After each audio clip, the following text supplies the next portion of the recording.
서울광역방송센터입니다. 윤석열 대통령이 어제 국가안보실에 북한이 한 번 더 우리 영토를 침공하면 문재인 정부에서 체결된 9.19 군사합의 효력 정지를 검토하라고 지시했습니다. 육군 사성장군 출신으로 한미연합사 부사령관을 지낸 김병주 더불어민주당 의원과 함께 군과 안보 관련한 이슈 짚어보겠습니다. 의원님 어서 오십시오. 네, 안녕하세요. 김병주입니다. 새해 복 많이 받으십시오. 네, 새해 복 많이 받으십시오. 네. 일단 윤석열 대통령이 어제 국가안보실 국방부 합참 그리고 국방과학연구소에서 북한 무인기 영공 침공 관련한 보고를 받고 대책을 지시했다고 하는데 네. 아마 조선일보가 그 보고에서 무슨 말이 나왔나 취재하다가 단독을 건진 것 같은데 북한 무인기가 용산 대통령실에서 3km까지 들어왔다고 하는데 이거는 어떻게 봐야 되는 건가요? 그동안은 부인해 왔잖아요. 네, 이것은 대통령실 영공이 뚫혔다고 봐야 됩니다. 제가 문제 제기했던 것은 용산에 있는 대통령실은 경호 목적상 지상에는 울타리가 있고요. 하늘에도 하늘을 지키는 울타리가 있습니다. 하늘 울타리가 네, 그것이 비행 금지 구역입니다. 반경 3.7km 원으로 돼서 비행 금지 구역이 하늘의 울타리인 거죠. 국방부에서는 아니라고 부인했잖아요. 그런데 그 하늘의 울타리는 비행 금지 구역이 뚫혔다. 그것은 명백한 경호 실패이면서 작전 실패고요. 또한 위기 관리의 실패라고 볼 수가 있죠. 문제 제기를 하셨다고 했는데 국방위 현안 질의에서 본인들도 잘 몰라서 그랬던 건가요? 아니면은 아는데 일단 부인을 하고 본 건가요? 어떻게 봐야 될까요? 근거 없이 얘기했다고 하면서 그 유감 표시도 하고 또 국방부에서는 저가 이적 행위를 하고 있다라고 표현까지 했었어요. 그래서 이것은 경호처에서 이 불똥이 대통령실로 뛰지 않게 하기 위해서 그 선긋기를 하는 거구나. 그래서 경호처에서 국방부에 압력을 넣는 것 같다. 이게 그럼 책임이 어디에 있는 수방사 국방부 아니면은 경호처 어디에 책임 소재를 따? 이것은 일단은 책임 소재가 국지방공은 그 높은 지역은 공군이 책임을 지는데 낮은 고도에서는 육군이 책임지고 특히 경호처는 여기 책임을 면할 수가 없습니다. 왜냐하면은 군은 아직도 소형 드론에 대해서 탐지하고 추적하는 장비들이 좀 부족해요. 그런데 경호처가 통제하는 군부대, 수방사 예하 부대들은 소형 무인기를 탐지하고 요격시킬 수 있는 전파 차단 장비들을 갖고 있어요. 문재인 정부 때 10세트 가까이 들어와서 촘촘하게 갖고 있는데도 불구하고 이렇게 대통령실 상공이 뚫혔다는 것은 아주 큰 문제죠. 이것은 그야말로 안보의 공백이고 작전과 위기관리까지도 실패한 거죠. 더 큰 문제가 또 있어요. 어떤 거? 보고 시스템에서 거의 마비가 됐던 것 같아요. 대통령한테는 12그 무인기가 MDL을 넘어온 1시간 한 50분 가까이 지난 12시 12분에 보고를 했다는 겁니다. 그 시간이면 이미 북한 무인기가 할 거 다 하고 서울 상공을 막 하고 그것보다 또 중요한 것은 군 작전은 가장 안 좋은 것이 거짓 보고와 거짓입니다. 저기 오는데 이쪽으로 오는데 책임 면할 이쪽으로 온다 하면은 후속 부대들이 다 실패하잖아요. 그래서 군에서의 작전 허위 보고는 형법에서 군형법에서 엄정하게 다룹니다. 작은 구멍이 나중에 뚝을 무너뜨릴 수가 있기 때문에 허위 보고라는 거는 어떤 지점에서 허위 보고가 있었어요? 아니 비행 금지 구역을 들어갔다 나왔는데 안 갔다고 국방부 장관도 부인하고 국방부에서 부인했잖아요. 그러면 중간에 보고가 잘못된 것인지 아니면 경호처의 임무를 받고 허위로 이것은 국민들께 허위 보고한 거지 않습니까? 국민들께. 그러니까 이런 것들은 큰 문제라고 보여지죠. 탐지 능력이라고 말씀을 하셨는데 이게 군에는 없는 장비가 청와대 대통령실 경호처에는 있는 모양이죠. 네, 그렇죠. 2014년도에 무인기가 파주에 떨어진 일이 있었습니다. 그때 무인기를 보니까 북한 무인기를 보니까 청와대를 찍고 간 겁니다. 그래서 그때 발칵 뒤집혔죠, 청와대가. 그래서 그때부터 이스라엘에 있는 레이더와 그다음 요격할 수 있는 전파 차단기를 들어왔고 근데 이미 장비와 무기가 다 있는데도 뚫혔다는 것은 큰 문제이죠. 일단 북한이 우리 영토를 다시 침범하면은 9.19 군사 합의 효력을 정지하는 걸 검토하라라고 지시했는데 이건 필요한 조치인가요? 아니면은 그렇게 하면 안 되는 건가요? 이건? 아주 부적절한 조치죠. 아, 예를 들어서 우리 네. 법이 있는데 법을 위반하는 사람이 많다고 네. 법을 없애겠다라는 게 말이 되나요? 예를 들어 도둑을 맞는 법이든 네. 뭐 여러 법이 있는데 도둑이 많이 생기니까 이 법의 실효성이 없다. 없애는 거 한 번만 더 도둑 맞으면 그럼 없애겠다 하는 건 말이 안 되는 것이죠. 그리고 9.19 군사합의는 실질적으로 평화를 가져온 좋은 방법입니다. 9.19 군사합의가 그 있은 이후에는 네. 한 2, 3년은 평화가 일상화됐잖아요. 네. 우리는 안보가 조금이라도 무너지는 기미가 있으면은 경제가 먼저 무너집니다. 네. 그렇기 때문에 9.19 군사합의 이런 것들은 네. 그렇게 가볍게 얘기할 것은 아닙니다. 이게 그러니까 9.19 군사 합의가 이제 여권에서는 그래서 뭐 군사 훈련도 못 하고 비행기도 못 띄우고 뭐 그래서 뚫고 들어오는 거를 못 막았다. 뭐 그렇게 주장을 하기도 하는데 군사합의 네. 때문에 이번에 무인기에 대해서 그 대응을 네. 못했다는 것은 전혀 사실과 다릅니다. 그것은 9.19 군사합의 내용을 한 줄도 안 읽어본 얘기고요. 네. 이번에 문제는 창과 방패가 있잖아요. 네. 방패가 안 된 겁니다. 무인기를 무인기로 잡진 않아요. 그야말로 이 사항을 흐리게 하는 물타기 전략이죠. 전혀 이 사항에 대한 본질의 문제를 접근을 못하는 겁니다. 우리 무인기는 이미 북한보다 월등히 앞서고요. 무인기 드론 부대는 수백 개 부대가 있습니다. 수백 개가 있네요. 드론. 네, 예. 어제도 윤 대통령은 드론 부대 창설하라고 지시를 국방부 네. 장관한테 했는데 그럼 그거는 뭔가요? 우리 군은 20년 전부터 무인기 부대, 드론 부대를 창설을 해서 운용하고 있고요. 20년이나 됐나요? 예, 예. 최근에는 대대급에도 무인기 운용 분대가 있어요. 모든 전방의 대대급들이 무인기를 운용하는 부대들이 있는데 윤석열 대통령께서는 네. 드론 부대를 창설한다 이렇게 하니까 마치 드론 부대가 없는 것 같이 생각하잖아요. 네. 추가적으로 이제 합참 레벨에서 이제는 없으니까 한다는 그런 의미인 것 같아요. 공군에서 운영하는 예를 들어서 글로벌 호크 같은 네. 그런 어마어마합니다. 수백 킬로를 날아가고 수시간 동안 운영하고 수천 킬로까지 볼 수 있을 정도로 발전돼 있는 거죠. 윤 대통령이 말씀하시는 드론 부대는 그런 무인기랑은 다른 뭐 어떤 뭐 그러니까 뭘 얘기하는지 모르겠어요.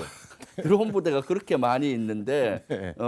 드론 부대를 창설을 앞당기겠다라고 말씀하셨잖아요. 네. 그러니까 이런 전체적인 것들을 제대로 모르고 얘기하는 거고 또 대통령이 뭘 알겠습니까? 그 안보실장이나 장관이 제대로 된 보고를 못하지 않느냐 하는 그런 우려가 되고 보고해도 네. 자기 듣고 싶은 것만 듣잖아요. 그래서 얘기하는 것도 아닌가 하는 생각이 들어요. 군에 계실 때 합참 작전본부, 전력기획본부 이런 데 근무 경험 있으시고 한미연합사 부사령관 지낸 뭐 한미 공조 관련해서는 최고 전문가인데 네. 시간상 요거 하나만 좀 물어보고 가겠습니다. 윤석열 대통령이 한미 공동 핵 연습 발언을 논의하고 있고 미국도 상당히 긍정적이다라고 했는데 바이든 대통령한테 백악관 출입 기자가 그런 거 논의하고 있냐 그랬더니 너 그냥 아니다 한마디 하고 네. 가버렸는데 이거는 뭐 어떻게 되고 있는 건가요? 미국에 갖고 있는 핵무기는 절대 공동기획과 핵 자체는 네. 연습을 하진 않아요. 단지 여기서는 미국이 의미하는 거는 북한의 핵미사일에 대응해서 네. 공동으로 정보도 공유하고 공동으로 한다는 거죠. 이게 예. 김은혜 홍보수석이 그럼 말을 약간 섞은 그렇죠. 예. 어, 섞은 것이고 네. 대통령께서도 확장 억제에 대한 이런 개념이 정확하지 않는 것 같아요. 확장 억제에 대한 개념도 정확하게 인식하지 못하는구나. 그러다 보니까 뭐 이렇게 네. 혼란을 가게 하는 말을 쓰잖아요. 네. 그러니까 바이든은 아니다라고 하고 노라고 하고 사실 미국은 이러한 것에 대해서 대단히 불쾌할 확률이 많고요. 왜 불쾌하나요? 아니 예를 들어서 네. 본인들이 갖고 있는 핵은 네. 공유할 생각이 전혀 없는데 그걸 같이 공유해서 기획하고 뭐 훈련하는 걸 토의 중이라고 네. 우리 대통령이 얘기하니까 봉합은 했지만은 네. 불쾌하겠죠 사실은. 그리고 그래서 이런 것들이 대한민국에 대한 한미 간 미국 입장에서는 신뢰에 금이 가게 하는 행위고 한미 동맹에 금이 가게 하는 것들이죠. 한미 정상회담도 한다고 해놓고는 네. 48초 그냥 악수하고 끝났잖아요. 그러니까 한미 간이나 국가 간에 이루어지는 협의는 완전히 합의되고 됐을 때 얘기하는 거죠. 네, 네. 하더라도 그런 것들을 막 미리 공개한다든가 하면은 안 되는 것이죠. 지금 말씀하신 대로 윤 대통령은 그 조선일보 신년 인터뷰에서 그 조인트 뉴클리어 엑서사이즈에서 공동 핵 연습이라고 표현했는데 이제 그런 연습 논의한 적 없다고 바이든이 얘기를 하니까는 이제 김문혜 수석은 공동 예. 계획 그리고 공동 실행 그래서 뭐 조인트 뉴클리어 예. 엑스큐션으로 용어를 살짝 바꿨던데 이게 뭐 조인트 공동 실행 이거는 되기는 되는 건가요? 그거는 논의를 하고 있다고 거듭 계속 얘기를 하던데. 사실 그렇게만 된다면은 네. 우리 대한민국으로는 최선이죠. 미국 핵무기를 우리가 같이 기획하고 같이 네. 쓸 수만 있다면 미국은 절대 그걸 하려고 안 해요. 희망사항이죠. 그리고 또 여기에서 훈련에 관계된 것도 연습이 네. TTX라는 거는 진행이 되고 있어요. 테이블탑 테이블탑 엑서사이즈. 엑서사이즈인데 그것은 과거 문재인 정부에서나 과거 정부에서도 해왔고 그 TTX 연습은 이런 룸에 한 2~30명 모여서 네. 그냥 토의하는 수준입니다. 그런 TTX는 어떻게 모의 연습이라고 하는 근데 마치 공동기에 공동 연습 이렇게 묘사가 되니까 국민들도 오해하고 미국은 더 불쾌하면서도 오해하고 어쩔 수 없이 봉합은 하고는 있지만은 그러한 문제점을 그 안에 내재하고 있다고 봐야 되겠죠. 희망사항이라고 말씀을 해주셨는데 이루어질 수 없는 희망사항이라는 그런 뉘앙스. 대단히 어렵다는 거죠. 그리고 대통령이 먼저 네. 이렇게 말씀을 해버려서 네. 더 어려워질 것 같아요. 더 어려워진다고요? 예. 왜 이렇게 그런가요? 먼저 이렇게 공개하고 하고 네. 그 바이든은 노 했잖아요. 네. 그래서 이번 것도 네. 그 제2의 외교 참사로 비견될 수가 있습니다, 사실은. 사성 장군 출신이신데 군 통수권자로서 윤석열 대통령 점수를 준다면은 뭐 후하게 해주신다면 몇 점 정도 주실 수 있을까요? 총체적으로. 글쎄요, 이와 같이 국방부를 뺏어서 들어가고 네. 또 군을 폄하하고 이런 것들이 많잖아요. 작전 또 실패가 이어지고 그래서 지금 보면은 그 국방부가 가장 공격의 대상이 됐어요.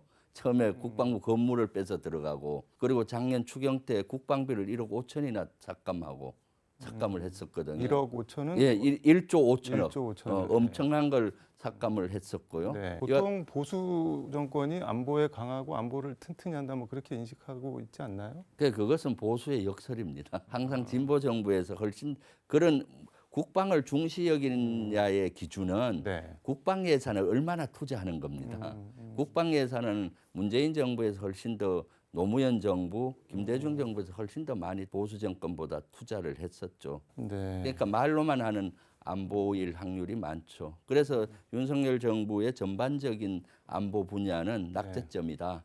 그래서 이 안보 위기를 극복하려면은 네. 진짜로 현실 진단을 정확히 하고 당장 현재 무인기 사건부터 정확히 들여보고 문제가 뭔지 어디에 문제가 있고 뭘 해결해야 되는데 집중해야 되는데 이런 건 대충 하고 과거 걸 들추니까 안보 위기가 극복되겠습니까? 점점 한반도 안보 위기가 고조되고 그래서 우리 국민들께서는 대단히 불안해하고 계시는 거죠. 소장 시절에 육군 미사일 사령관을 지내셨는데 지난 30일 국방부 고체 연료 추진 우주 발사체 시험이 성공했는데 그때 뭐 하늘에서 막 밝은 빛 뜨니까는 뭐 UFO 나타났다고 막 신고도 빗발치고 그랬는데 의원님 페이스북에 전임 미사일 사령관으로서 감회가 남다르다 이렇게 적으셨는데 이건 어떤 말씀인 건가요? 우주를 선점하고 우주 시대를 열 수 있는 한 발짝 더 다가갔기 때문에 감회가 새롭죠.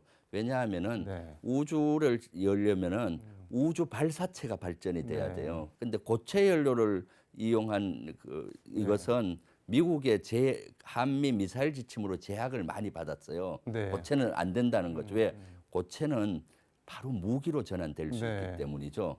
액체는 좀 어려운데 그래서 저는 이거를 해제하기 위해서 저도 많이 노력했고요. 문재인 정부에서 각고의 노력 끝에 2020년 7월 28일 날 고체를 해제했어요.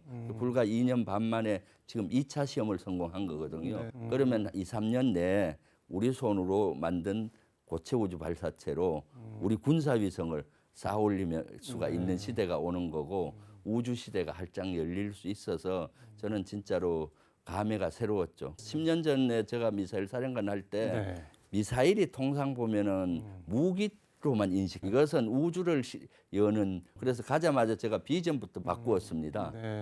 미사일 사령부가 우주 시대를 앞당기자 고의 노력을 했었거든요. 그리고 또 정치인이 되고도 작년에 민주당에서 항공 우주 TF를 만들었습니다. 네. 그때 TF장을 하면서 여러 가지 법도 개정을 하고 우주 발전을 위한 예산도 적극적으로 지원하고 해서 누구보다도 감회가 새로웠죠. 네. 시간이 없어서 여기서 마쳐야 될 것 같은데 네. 다음에 한 번 더 모셔서 말씀이 너무 재밌으셔서 네, 한번 또 그러시죠. 미사일 얘기랑 뭐 등등 해서 한 번 더 모셔서 말씀을 좀 들어보도록 하겠습니다. 오늘은 네. 여기까지 듣도록 하겠습니다. 고맙습니다. 감사합니다. 네, 지금까지 서울광역방송센터에서 김병주 민주당 의원과 함께 전해드렸습니다.